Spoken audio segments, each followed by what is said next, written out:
Thank you guys so much for coming back to watch another episode. I am so grateful for the support, the outpour of messages, and just for the community that we're building together. It gets me emotional. So thank you so much. I just wanted to give more of a background of what this series is going to consist of. It's going to be like very candid. It's going to be a little bit of vlogs. It's going to be just me doing sit downs like I'm doing right now, talking to you guys directly. And eventually it's going to turn into an interview series where I'm also going to share the stories of people that are living with autoimmune diseases, just to show that, you know, you could still live your best life even though you were diagnosed with an autoimmune disease. It's not only targeted at people who have these diseases or that are sick. It's really targeted at everyone to show that regardless of what you're facing, there's always some kind of a light at the end of the tunnel.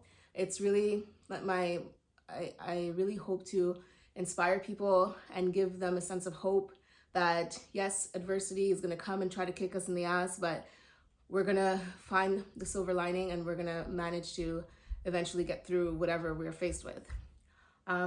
And other goals that I have with this series is to really raise awareness of what autoimmune diseases are by storytelling, because that's my favorite thing to do, is share stories and like do content creation. So that's why I chose this medium.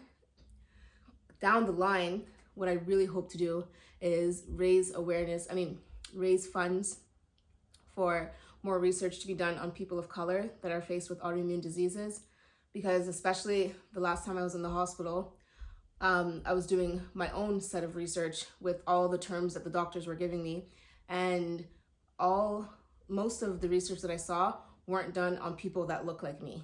So if something could come out of this, I would love to eventually start a campaign to raise funds so that more research can be conducted, so that it'll be easier for the future patients that are faced with similar health issues as I'm facing. It is wild how vulnerable I had to be to share this. Like I'm not familiar with the vulnerability territory, but ever since I started therapy, I reframed it and unlearned that vulnerability isn't weakness, it's actually strength. So I'm just thinking, imagine how many hoes I lost because I went and showed the world that I have an oxygen tank. No, I'm kidding. No, but in all seriousness, it's okay to be vulnerable. And this is another part of the series. It's just like talking so we can speak to each other and just reflect on the realness of life. That's what I really hope that you get out of this series. Have you ever been given a vision by God about how your life is going to look like and what you need to do to make it happen? That's exactly what I feel about this series. I feel like I was meant to share this story to bring hope to whoever is touched by this story, whoever bumps in and watches this series.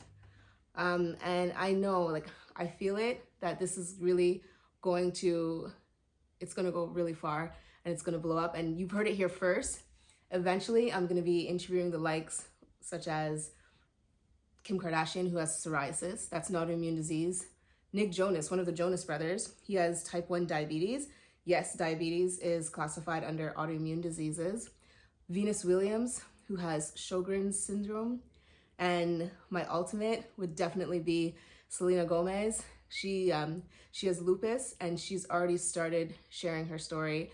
And just like, if you see the way that she's living, it just shows you that you can really thrive when you're facing an autoimmune disease. So you heard it here first. And I hope that we can build that community, because it all depends on us building this so that it can blow up and it can lead to those huge goals that's going to come out of this. Anyways, I want to thank each and every one of you again for coming back to watch and continuing on this journey. And I'm going to stop talking now and show you what my most recent adventures consisted of this past January. Talk soon. Crazy how I was discharged from the hospital on the 28th of December, and today we are January 7th, and here I am, back because I'm having symptoms of a stroke. And now I have an IV. Ugh. I don't know if like the staff are used to the boop, boop, but it just never stops. Yeah, so we're gonna do a like brain scan, not an MRI, but like a brain scan to figure out like why, like, cause my face started drooping today. So I think it's Bell's palsy, but it's also like because I have blurry vision, it might be symptoms of a stroke. So we're gonna scan my brain real quick. Hopefully they don't keep me, and we'll see.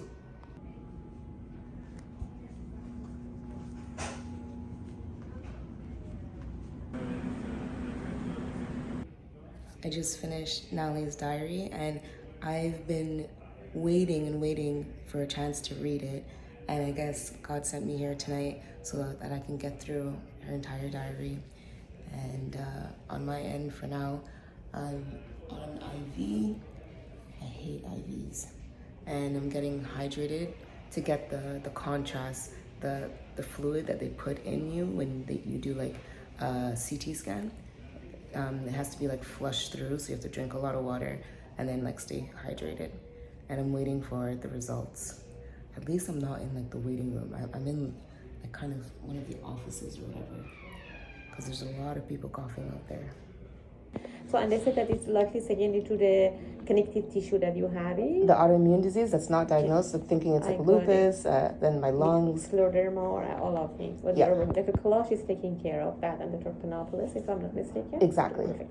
And you have a kind of a lung disease. Yes. And it's related to the autoimmune disease. Yes. Apparently, okay. And then and the hematology. I mean, I understand that you have severe anemia, likely secondary to the kidney problem, and secondary to the all it is autoimmune disease. Okay, got it. So tell me, the ER doctor told me that you have a kind of facial left side weakness. Yes. What happened to you? So yesterday at 12:23 p.m., my face started drooping when I went into the shower. Okay.